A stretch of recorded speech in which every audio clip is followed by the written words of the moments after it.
ಎಲ್ಲರೂ ಬಂದ್ರ, ಆರಾಮಿದ್ರ, ಹಸಿರಿಗಾತ ಕಾರ್ಯಕ್ರಮ ನೋಡಿದ್ರ. ಇದೆಲ್ಲ ನಮ್ಮ ಮನೆ ಸಂಪ್ರದಾಯ. ಇದನ್ನು ನಡೆಸ್ಕೊಂಡು ಹೋಗ್ತಾ ಇದ್ದ ಜೀವನದಲ್ಲಿ 4 ಘಟ್ಟ. 25 ವರ್ಷ ಅಂದರೆ ಪಹಲ ಪಡಾವ್ ಪಾಡ್ಗಯ ಪಾರ್ಗಯ ಒಂದು ಹಂತವನ್ನು ಮುಗಿಸದ್ದು. ಆ 25 ವರ್ಷ ಅದು ಬರೀ ಪರಾಯ ಹರೆಯ ಏನನ್ನೂ ಸಾಧಿಸುವ ಹೇಳುವಂಥ ಛಲ, ವಿದ್ಯಾಭ್ಯಾಸ, ಯೌವನ ಎಲ್ಲವೂ ಇದ್ದ ಕಾಲ ಆ ಮೊದಲನೇ 25 ವರ್ಷ. ಇದು ಮದುವೆಯಾಗಿ 25 ವರ್ಷ. ಇದು ಗೃಹಸ್ಥ ಜೀವನದ ಮೊದಲನೇ ಘಟ್ಟ. ಈ ಘಟ್ಟವನ್ನು ಸುರಳಿತವಾಗಿ ಮುಟ್ಟಿದ್ದಾರೆ. ಇದು ಹೆಮ್ಮೆಯ ಸಂಗತಿ. ಸಂತೋಷದಿಂದ, ಸಹನೆಯಿಂದ ಈ ರೀತಿ ಇರಬೇಕಾ. ಸಹನೆಯಿಂದ ಮುಖ್ಯ ಬೇಕಾದ್ದು ಸಹನೆ, ಪ್ರೀತಿ, ಪ್ರೇಮ. ಮನೆಯಲ್ಲಿ ಏನಿರಬೇಕು ಅದೆಲ್ಲವೂ ಇರಲೇಬೇಕು.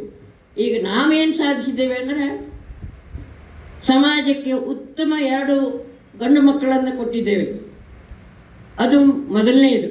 ಈಗ ಇವರು ಕೂಡ 2 ಮಕ್ಕಳನ್ನು ಸಮಾಜಕ್ಕೆ ಕೊಟ್ಟಿದ್ದಾರೆ. ಅದು ಎಂಥವರು? ವಿದ್ಯಾವಂತರು, ಸಂಸ್ಕೃತರು, ಸುಸಂಸ್ಕೃತರು ಅಂಥವ್ರು ಬೇಕು. ಈಗ ನಮ್ಮ ಹವ್ಯಕ ಸಮಾಜ ಎಲ್ಲೆಲ್ಲಿಗೋ ಹೋಗ್ತಾ ಇದೆ. ಭಾಳ ಬೇಸರ ಆಗ್ತದೆ. ಇಂಥ ಸಮಯದಲ್ಲಿ ಇವರು ಈ ರೀತಿಯಾಗಿ ಧಾರ್ಮಿಕ ಆಚರಣೆ, ಗುರುಭಕ್ತಿ, ದೇವರ ಮೇಲೆ ಭಕ್ತಿ, ಹಿರಿಯರ ಮೇಲೆ ಭಕ್ತಿ, ಬಡವರ ಮೇಲೆ ಕರುಣೆ, ದಾನ ಧರ್ಮ ಇಂಥದ್ದನ್ನೆಲ್ಲ ಮಾಡ್ಕೊಂಡು ಬರ್ತಾ ಇದ್ದಾರೆ ಅಂದರೆ ಹೆಮ್ಮೆಯ ಸಂಗತಿ. ನಮಗೆ ಇದಕ್ಕಿಂತ ಸಂತೋಷ ಇನ್ನೇನು ಬೇಕು? ದುಡ್ಡು ಯಾರೂ ಗಳಿಸ್ಬೋದು, ವಿದ್ಯೆ ಯಾರೂ ಪಡೆಬೋದು ಈಗ. ಆದರೆ ಈ ರೀತಿ ಗುಣವನ್ನು ಸಂಪಾದಿಸುವುದು ಕಷ್ಟ. ಅದು ನಮ್ಮ ಮಗ ಸೊಸೆ ಮಧುಕರ ಚಿತ್ರ 25 ವರ್ಷ ಒಟ್ಟಾಗಿ ಇಷ್ಟು ಸಂತೋಷದಿಂದ ಸಂಸಾರವನ್ನು ಸಾಗಿಸಿಕೊಂಡು ಬಂದಿದ್ದಾರೆ. ಇಂಥ ಮಕ್ಕಳಿಗೆ ಒಳ್ಳೆಯ ನಡತೆಯನ್ನು ಕಲಿಸಿದ್ದಾರೆ, ಸಂಸ್ಕಾರವನ್ನು ಕಲಿಸಿಕೊಟ್ಟಿದ್ದಾರೆ. ಇದು ನಮಗೆ ಸಂತೋಷ. ನನಗೀಗ ಸಣ್ಣಿದ್ದಾಗ ಮಧುಕರ ಸಣ್ಣಿದ್ದಾಗನ ನೆನಪು ಬರ್ತದೆ. ಆಗಿಂದನೇ ಅವನಿಗೆ ತಾಳ್ಮೆ ದೇವರು ಕೊಟ್ಟಿದ್ದಾನೆ. ರಾತ್ರಿ 12 ಗಂಟೆ ಆಗಲಿ ಅವನ ಪುಸ್ತಕ ಎಲ್ಲ ಶಿಸ್ತಾಗಿಟ್ಟೊರ್ತುವ, ನಾಳೆಗಿನ ತಯಾರಿ ಮಾಡಿದೊರ್ತು ಮಲಗಿದ ಮಗ ಅಲ್ಲ. ರಾತ್ರಿ ಹೊತ್ತು ಮಲಗೋ ಮಗ. ಅದು ಎಲ್ಲೆಲ್ಲಿ ಇಡಬೇಕೋ ಅಲ್ಲಲ್ಲೇ ಇಟ್ಟು, ಹ್ಯಾಂಗೆ ಇಡಬೇಕೋ ಹಾಗೆ ಇಟ್ಟು. ಅದು ಯಾವಾಗ ಹೇಳ್ತಾರೆ? ಬಳಕೆಯಲ್ಲಿ ಕಾಣ್ತದೆ ಬೆಳೆಯ ಸಿರಿ. ಆ ಸಣ್ಣಿದ್ದಾಗಿಂದ ಒಂದೆತ್ತಿಂದ ಅದೇ ನಮ್ಮನೆ ಎಂಥ ಕಷ್ಟ ಇಲ್ಲ. ಒಂದು ಪಟ್ಟೆ ಹತ್ತಿತ್ಲಾಗ ಆಗಬಾರ್ದು. ಮಳಲ್ ದಂಡೆ, ಸಮುದ್ರ ದಂಡೆಯಲ್ಲಿ ನಾವು ಕರ್ಕೊಂಡು ಹೋದ್ರು ಚಪ್ಪಲ್ ಇಲ್ಲದೆ ನಡೆದು ಮಗ. ಅದಕ್ಕೆ ಎಷ್ಟು ತಾಳ್ಮೆ ಬೇಕು? ಚಪ್ಪಲ್ ಹಾಕ್ಕೊಂಡ್ರು ಮಳಲಲ್ಲಿ ಬಿಸಿ ನಡೀಲಿಕ್ಕಾಗೋದಿಲ್ಲ. ಅಂಥವು ಚಪ್ಪಲ್ ಇಲ್ಲದೆ ನಡೀತಿದ್ದ. ಇದೆಲ್ಲ ಸಣ್ಣಿದ್ದಾಗಂದು. ಆ ರೀತಿ ತಾಳ್ಮೆ, ಸಹನೆ ಮೊದಲಿನಿಂದನೇ ದೇವರವನಿಗೆ ಕೊಟ್ಟಿದ್ದಾನೆ. ಅದನ್ನು ಈಗೂ ನಡೆಸ್ಕೊಂಡು ಬರ್ತಾ ಇದ್ದಾನೆ. ಈ 25 ವರ್ಷ ಈ ರೀತಿ ನಡೆಸ್ಕೊಂಡು ಬಂದಿದ್ದಾರೆ. ಜೀವನ ಸುಖಮಯವಾಗಿದೆ. ನಮಗೂ ಕೂಡ ಸಂತೋಷದ ಇದು ಒಂದು ಹೆಮ್ಮೆಯ ಸಂಗತಿ. ನಮ್ಮ ಮಗ ಸೊಸೆ ಈ ರೀತಿಯಾಗಿ ಜೀವನ ಮಾಡ್ತಾ ಇದ್ದಾರೆ ಹೇಳೋದು. ಅದು ಬೆಂಗಳೂರಲ್ಲಿ. ನನ್ನ ಮೈದನ್ನ ಯಾವಾಗೂ ಒಂದು ಮಾತು ಹೇಳ್ತಿದ್ದ, ಬೆಂಗಳೂರಲ್ಲಿ ಪುರುಷೋತ್ತಿದ್ದಂದು ಮಧುಕರಂಗೆ ಒಂದೇ ಹೇಳಿ. ಅಂದರೆ ಅದರರ್ಥ ಎಂಥದ್ದು? ಪುರುಷೋತ್ ಇದ್ರೆ ಅದನ್ನು ಬಳಸ್ಕೊಳ್ಬೇಕಲ್ಲ. ಪುರುಷೊತ್ತಿಲ್ಲ, ಯಾವ ಕೆಲಸಕ್ಕೂ ಯಾರಿಗೂ ಪುರುಷೊತ್ತಿಲ್ಲ. ಆದರೆ ಇವನ ಹತ್ರ ಎಲ್ಲಿಗೆ ಹೋಗ್ಬಾ ಹೇಳು, ಏನು ಮಾಡ್ಕೊಂಡ್ಬಾ ಹೇಳು, ಯಾವ್ದು ಕೇಳ್ಕೊಂಬಾ ಹೇಳು, ಎಲ್ಲವನ್ನೂ ಮಾಡ್ತಾ. ಮಧುಕರಂಗೆ ಒಂದೇ ಬೆಂಗಳೂರಲ್ಲಿ ಪುರುಷೋತ್ತಿಪ್ಪದು ಹೇಳ್ತಿದ್ದೆ. ಅದು ಪುರುಷೋತ್ತಿಪ್ಪದಲ್ಲದು, ಕೆಲಸದ ಮಧ್ಯದಲ್ಲೂ ಮಾಡೋದು ತಾಳ್ಮೆಯಿಂದ. ಅದಕ್ಕೆ ಬೆಲೆ ಕೊಡಬೇಕು ನಾವು. ಇನ್ನು ಮಕ್ಕಳು ನಮ್ಮ ಮನೆಗೆ ಏನಾಯಿತು? ನಂಗೆ ಹೆಣ್ಮಕ್ಳಿಲ್ಲ, 2 ಜನ ಗಂಡು ಮಕ್ಕಳು. ಮೊದಲೆಲ್ಲ 25 ವರ್ಷದ ನಂತರ ನಂಗೆ ಮಗಳು ಸಿಕ್ಕಿದ್ಲು ಚಿತ್ರ.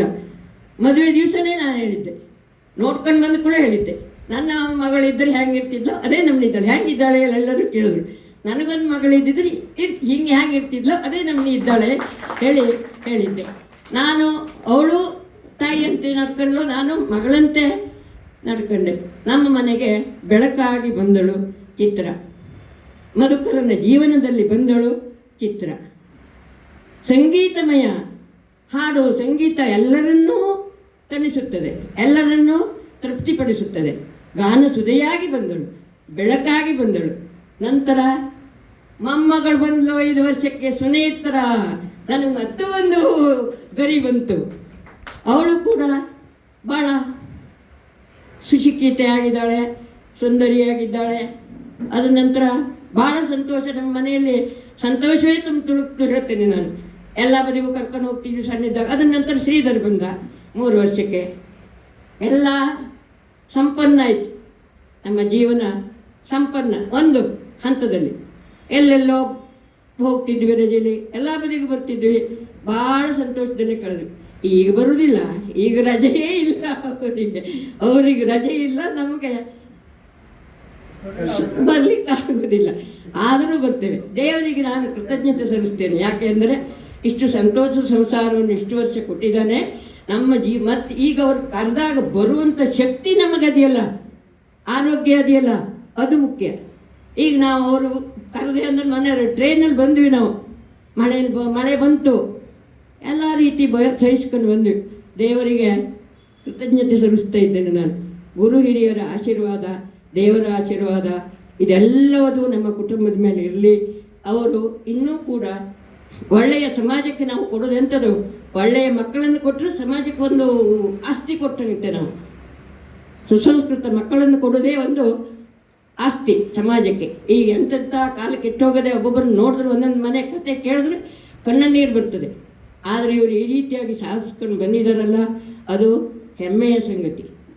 ಇನ್ನೂ ಮುಂದೆ ಕೂಡ ಅವರ ಜೀವನ ಸುಗಮವಾಗಿ ಸಾಗಲಿ. ಈಗ ಪ್ರಾಯ ಪ್ರಬುದ್ಧ, ಆವಾಗ ಬರೀ ಪ್ರಾಯ 25 ವರ್ಷಕ್ಕೆ, ಈಗ ಪ್ರಾಯ ಪ್ರಬುದ್ಧರಾಗಿ ಎಲ್ಲ ಜವಾಬ್ದಾರಿಯನ್ನು ನಿಭಾಯಿಸಬೇಕು. ಮಕ್ಕಳ ಜವಾಬ್ದಾರಿ ನಿಭಾಯಿಸಬೇಕು, ಹೆಂಡತಿ ಹೇಳೋದನ್ನು ಕೇಳಬೇಕು, ನೌಕರಿನ ಮಾಡಬೇಕು, ನಮ್ಮ ಹಿರಿಯರ ಕಾಳಜಿಯನ್ನು ವಹಿಸಬೇಕು. ಇಷ್ಟೆಲ್ಲ ಜವಾಬ್ದಾರಿಯನ್ನು ಈಗ ಹೆಚ್ಚಾಗಿದೆ. 25 ವರ್ಷ ಆಯಿತು ಅಂತಂದರೆ ಬರೀ ಸಂತೋಷ ಪಡೋದಲ್ಲ, ಜವಾಬ್ದಾರಿ ಇನ್ನೂ ಹೆಚ್ಚಾಯಿತು ಹೇಳಿ ಅರ್ಥ. ಅದನ್ನೂ ನಿಭಾಯಿಸಿಕೊಂಡು ಹೋಗುವ ಶಕ್ತಿ ಅವರಲ್ಲಿದೆ.